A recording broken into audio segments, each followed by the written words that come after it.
kayak artis kasih musik. Assalamualaikum warahmatullahi wabarakatuh. Sampurasun Pak Menteri beserta nyonya dan beserta ibunya dan bukan istrinya. Terima kasih. Saya melihat Pak Menteri di awal mungkin karena bertemu dengan para dokter spesialis. Saya cemburu mungkin istri. Kebetulan ya bahagia. Pak Kapolda, Cermati, Pak Jadi, dan tak lupa Pak Iswara. Ternyata Pak Iswara ketua Dewan Penasehat. Dewan Penasehat Teknik Pak, Ikatan Alumni Pak, Universitas Pajajaran. Saya jadi mahasiswa Pajajaran menjadi alumni.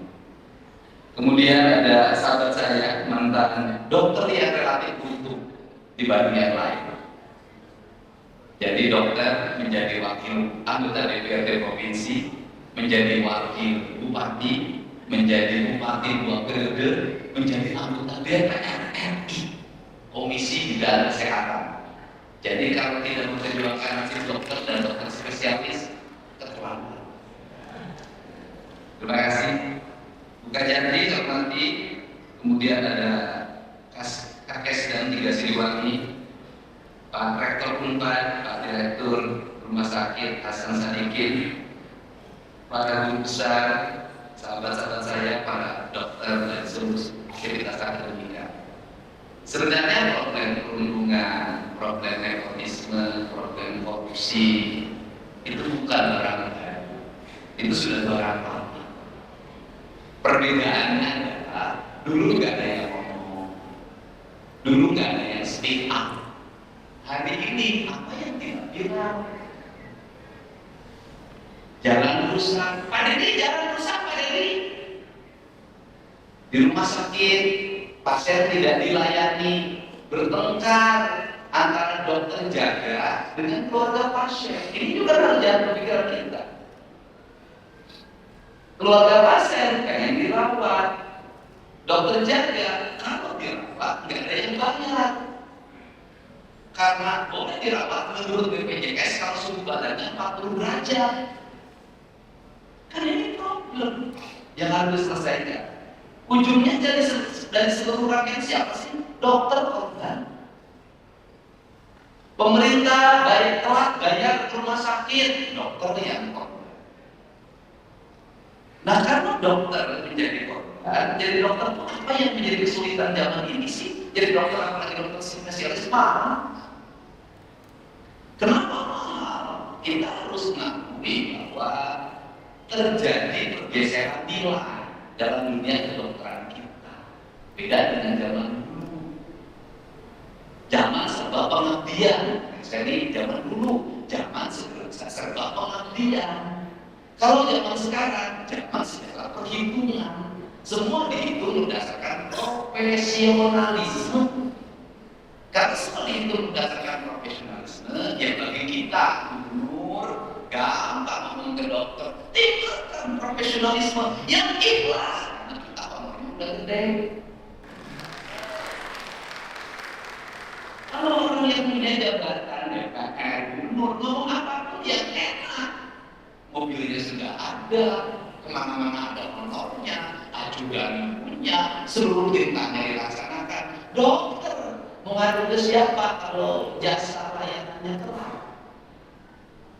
Nah, untuk itu apa sih yang perlu diperlukan oleh kita untuk menyelesaikan masalah ini adalah Pak BPJS.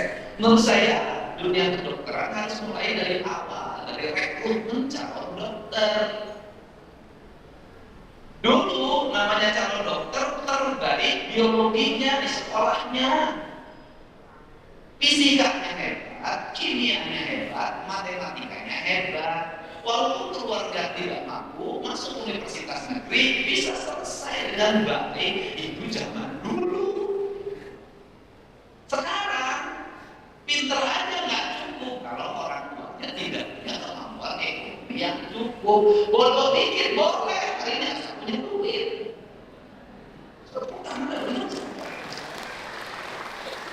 Saya tahu banyak anak-anak teman saya yang masuk ke dokteran banyak. Aduh, alhamdulillah anak saya udah masuk ke dokteran kurang deh asrama. Itu Pak, kan ini fakta. Ini fakta. Nah, berangkat dari fakta ini, maka kita masuk ke sebuah materialisme dunia kesehatan. Kalau materialisme dunia kesehatan masuk, maka pikiran kita untuk mensehatkan masyarakat akan jauh panggang dari api. Kenapa? Karena dunia kesehatan adalah dunia bisnis. Karena dunia kesehatan dunia bisnis, maka berpikir kita setiap hari dalam penyelesaian di bidang kesehatan pasti berpikirnya adalah obat, alat-alat kesehatan, teknologi di bidang kesehatan, dan semuanya mahal. Sedangkan pola hidup masyarakat kita oleh kita dibikin menjadi tidak sehat.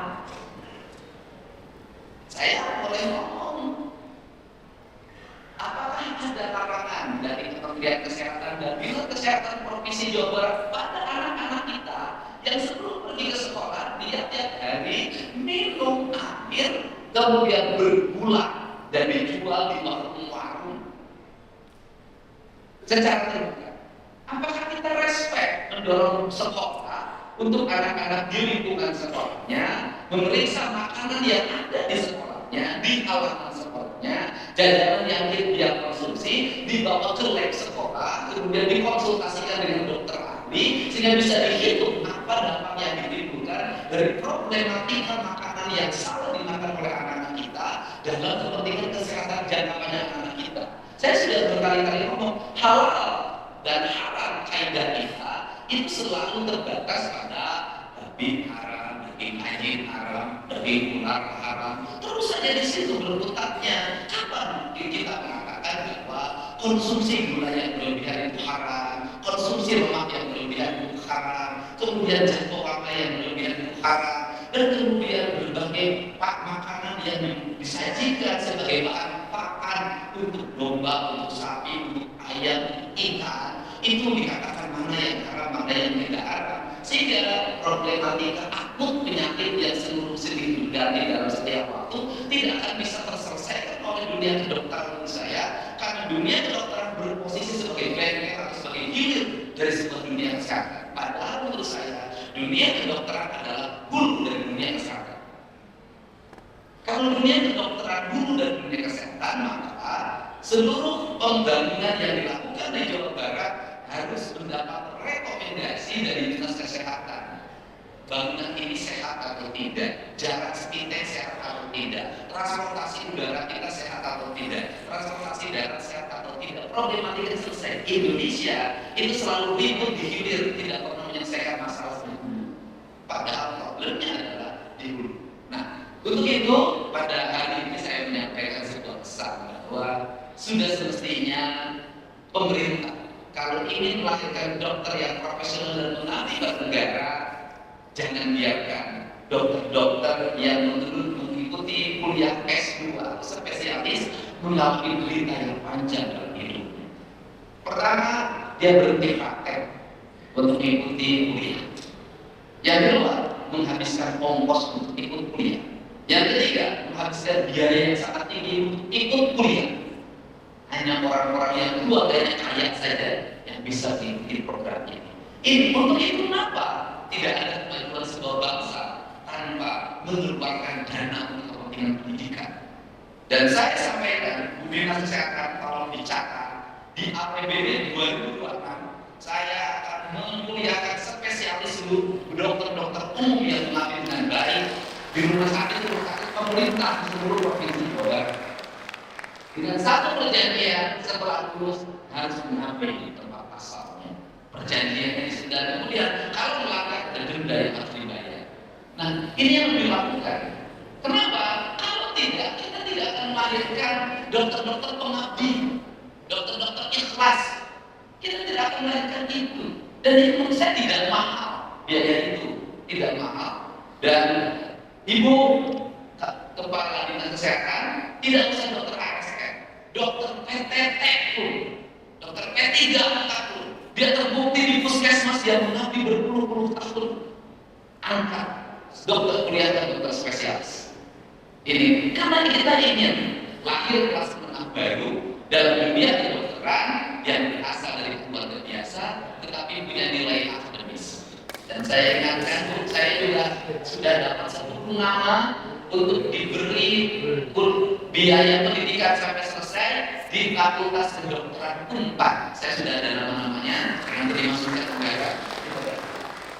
Dengan cara inilah kita akan merubah manusia, merubah masa depan. Nomor kalau dibikin perjanjian dokter yang ikut spesialis itu kayak di Belanda, itu dia bersedia untuk nanti menyekolahkan lagi generasi barunya dia. Nah ini yang harus. Yang berikutnya adalah jadi dokter harus dipersiapkan secara dini. Bukan hanya ketika masuk fakultas kedokteran, menurut saya. Jadi dokter harus ketika dia masuk kelas SMA. Maka saya akan melakukan penjaringan terhadap calon dokter di Jawa Barat, di SMA di seluruh provinsi Jawa Barat. Nanti saya buat seleksi dari kelas 1 SMA. Kami akan mempersiapkan calon dokter sehingga pendidikannya sudah dibangun sejak awal. Pendidikan dedikasinya, pendidikan moralnya, kemudian etikanya, kemudian pendidikan kebangsaannya ini penting. Karena bagi saya dokter harus memiliki nilai-nilai kebangsaan yang tinggi. Kenapa? Orang-orang pintar itu harus hati-hati dalam mendampingi dan mengarahkannya. Kalau orang pintar berpijak pada jalan yang benar, maka kepintarannya akan memiliki makna bagi kesejahteraan manusia. Tapi kalau orang pintar salah dalam mengasuhnya, maka dia akan menjadi bencana. Karena orang pintar itu selalu punya dua mata pedang. Makanya orang Sunda mengatakan pintar itu hanya pada kalimat yang keempat dalam pendidikan Pancawira. Cager, bager, benar, pintar, bersih. Jadi pintar bukan yang pertama. Jadi akhirnya keberhasilan seseorang, keberhasilan dokter atau siapapun pada akhirnya bukan pada kepandaiannya, tetapi pada ketulusannya. Dan pada akhirnya pengobatan itu akhirnya menuju arah sugesti. Apa itu arah sugesti? Kalau orang sudah meyakini bahwa si A ini punya kemampuan untuk mengobati, maka seringkali orang itu melahirkan antrian pasien yang panjang. Saya ingat betul, saya tinggal di desa dulu. Ternyata waktu itu ada mantri, namanya Mantri Dodi. Itu pasiennya setiap hari mencapai 300 orang pada malam. Itu zaman dulu bisa lulusan SD saja bisa obatin, obat puskesmas, kemudian disuntik sembuh. Nah, penyakit sekarang tidak bisa oleh mantri, tidak bisa oleh perawat. Penyakit sekarang mungkin sudah naik penyakitnya karena rata-rata lihat penyakitnya, jadi harus oleh dokter spesialis. Bukan. Jadi penyakitnya grade-nya sudah naik. Dan penyakit sudah naik, kualitasnya maka dokternya spesialis. Selamat, saya ucapkan terima kasih bagi semuanya. Semoga hari ini hari mencerahkan. Semoga ke depan tak ada lagi bully, tak ada lagi pemerasan bagi mereka yang sedang mengikuti pendidikan spesialis. Tak ada lagi sikap-sikap arogansi premanisme yang dilakukan oleh pendahulu-pendahulu. Kenapa? Karena dunia kedokteran adalah dunia